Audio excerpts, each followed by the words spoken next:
Pendidikan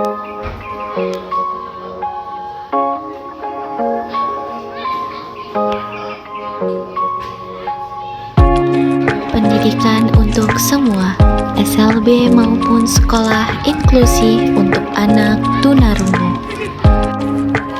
Tahukah Anda bahwa pendidikan memiliki bentuk yang beragam untuk memenuhi kebutuhan setiap anak? Dua di antaranya adalah sekolah luar biasa atau SLB dan sekolah inklusi.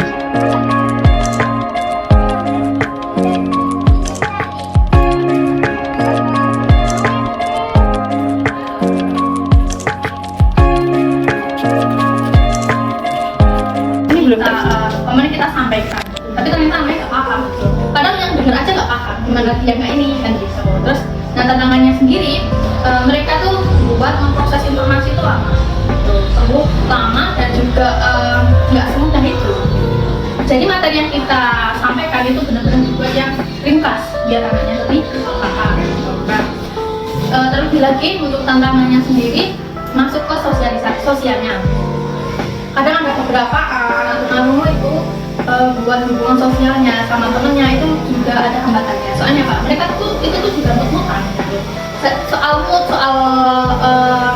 intelektual itu kan sebenarnya sama kita, cuma ada hambatan di sini. Kalau udah mood, terus kita nggak tahu moodnya kenapa gitu. Dia nggak mau ngungkapin. Jadi ya untuk ngungkapin moodnya sendiri tuh mereka juga nggak bisa gitu.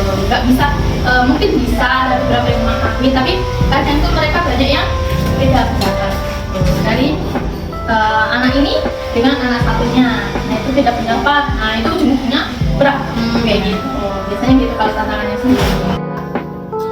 Nyaman yang mana gitu. Kalau di sini biasanya kan lebih ke tatap muka ya, langsung berkomunikasi gitu. Nah kalau tatap muka kan kita bisa natap anaknya langsung kan gitu. Jadi kita bisa praktekin langsung materi yang kita buat. Pokoknya seumpama kita ambil materi matematika. Nah kalau matematika kan kita hitung sih, jadi masih bisa lah dikit gitu.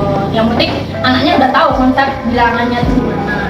Kalau untuk kita sendiri bilangan itu penjumlahan bisa, cuma kalau perkalian pembagian itu lumayan sulit ya. Soalnya kan kalau udah masuk perkalian kan jumlahnya kan berkali-kali, sedangkan untuk pembagian kan konsepnya berbeda dari operasi yang lainnya. Jadi kalau metodenya sendiri dilihat lagi dari anaknya itu minat yang mana gitu. Mungkin bisa tatap muka. Nah tatap muka tuh biasanya digunakan secara langsung karena anak tunarungu sendiri tuh butuh interaksi secara langsung. Kan biasanya kalau ada yang bisa dari video gitu, nah biasanya mereka tuh kurang paham gitu loh. Orang yang secara langsung aja kurang paham, apalagi secara virtual. Terus juga bisa diselingi mungkin media atau bahan ajar lainnya, kayak media yang bisa mengundang si anak ini.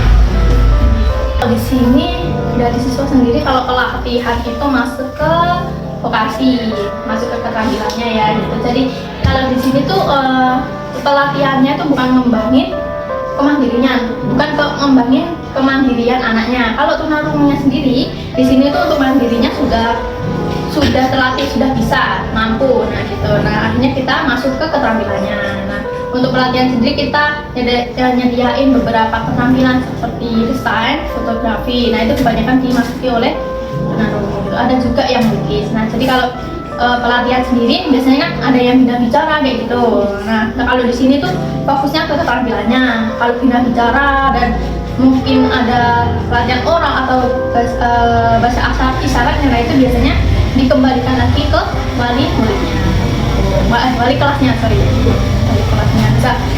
Kalau di sini kan sistemnya kan 5 hari ya, Senin Selasa itu akademik, Rabu Kamis itu keterampilan, terus selanjutnya Jumat itu biasanya olahraga gitu. Nah kalau Senin Rabu Kamis itu masuk ke keterampilan tadi desain, fotografer sama melukis. Kalau Senin Selasa masuk ke akademik. Nah biasanya kalau mau memasukkan kayak pelatihan bina bicara, oral atau saya saat masuknya ke Senin Kamis ini, Senin Selasa ini ya. Soalnya kan Senin Selasa ya. Iya dibedain. Kalau dulu kan ya udah Senin sampai Jumat tuh hampir sama gitu. Sekarang di plot lah. Kita kerjasama dalam wali muridnya ya. Nah alhamdulillah baik karena nanti setiap semesteran setelah pembagian rapat itu ada kita ngomongin perkembangan anaknya tuh sama ini gimana sih gitu. Kita omongin dengan orang tuanya. Kalau ada pun kurang lebihnya, kalau ada kurang mungkin ditanyain di rumah tuh gimana gitu. Di rumah sama di sekolah sama enggak gitu kan. Biasanya ada ya yang anak yang di rumah tuh kayak baik gitu. Kalau di sekolah bandel banget. Nah, itu biasanya ada. Tetap kita komunikasiin, dia tahu kalau perkembangan anaknya tuh ternyata gini. Kalaupun biasanya ini tunarungu ini temannya ya sama-sama tunarungu gitu. Adapun sama temen yang lainnya cuma sebatas nolong ini atau apa, sebatas kayak gitu. Jadi kalau sampai temenan yang main bareng ini bareng itu jarang kayak gitu. Jadi kayak yaudah kita cari yang sefrekuensi.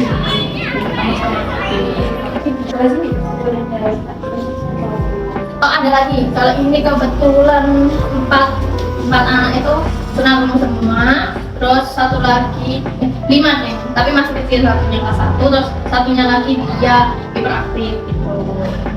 Jadi kayak yaudah di hiperaktif sama teman-temannya itu ya kayak sebatas ambilin, yang minta tolong ambilin gitu toh. Kalau temannya tahu ya diambilin gitu. Jadi nggak ada interaksi yang lama gitu. Jadi cuma spontan. Soalnya ya hiperaktif sendiri nggak tahu mau ngomongin apa gitu. Karena ngajar sendiri masih belajar kan isyaratnya sama anaknya. Jadi ini pelajarannya pakai sini atau? Kalau di sekolah itu pakai sini. Kalau biasanya di luar komunitas, di luar sekolahan itu bisa pakai sini. Biasanya gitu.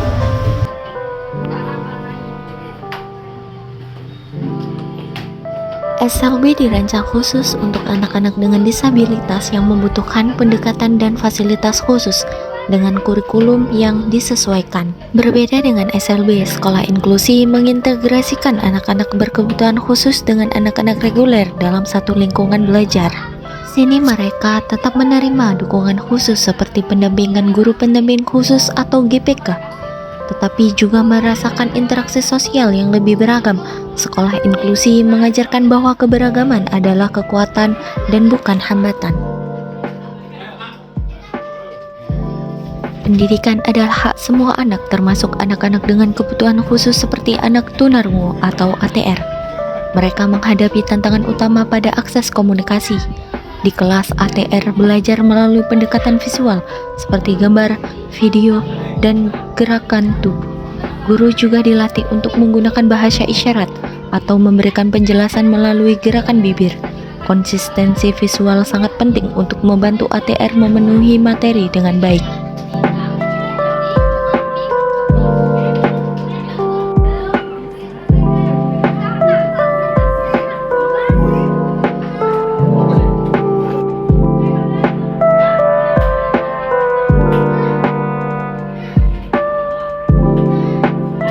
Inilah saatnya kita bersama mendukung pendidikan inklusif yang ramah bagi semua anak, termasuk anak-anak tunarungu. Dengan memberikan akses pendidikan yang tepat sejak usia dini, kita membuka peluang masa depan yang cerah bagi mereka. Dengan memahami perbedaan ini, kita dapat memberikan peluang yang setara bagi semua anak untuk meraih pendidikan terbaik tanpa terkecuali. Mari kita dukung inklusivitas di dunia pendidikan.